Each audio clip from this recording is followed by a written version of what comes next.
Hi friends, ఈ YouTube channel నేను కొత్తగా స్టార్ట్ చేశాను. ఇందులో నేను రకరకాల వంటల గురించి, వంటింటి చిట్కాల గురించి, ఇంకా ఎన్నో డిఫరెంట్ టాపిక్స్ మీద అందరికీ ఉపయోగపడే వీడియోసే నేను పోస్ట్ చేస్తాను. ఒకసారి నా వీడియోస్ అన్నీ చూడండి.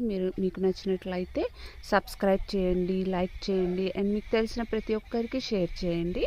సో ఇప్పుడు మీరు ఈ వీడియోలో మీరు కేక్ చూస్తున్నారు. ఇది నేను ఇంట్లోనే తయారు చేశాను. చాలా చాలా టేస్టీగా ఉంటుంది. చాలా క్విక్గా అయిపోయి పిల్లలు ఎంతో ఇష్టంగా తింటారు. ఈ కేక్ వాళ్ళకి చాలా బాగా నచ్చుతుంది. సో మీరు ఒకసారి ఇది ఇంట్లో ట్రై చేయండి ఈ కేక్ని.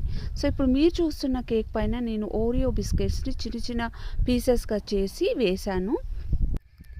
ఇలా ఓరియో బిస్కెట్ పీసెసే కాకుండా మీరు జీడిపప్పును, టూటీ ఫ్రూటీ, ఇంకా మీరు బాదం పప్పును కూడా చిన్న చిన్న పీసెస్గా చేసి మంచిగా డెకరేట్ చేయొచ్చు ఈ కేక్ని.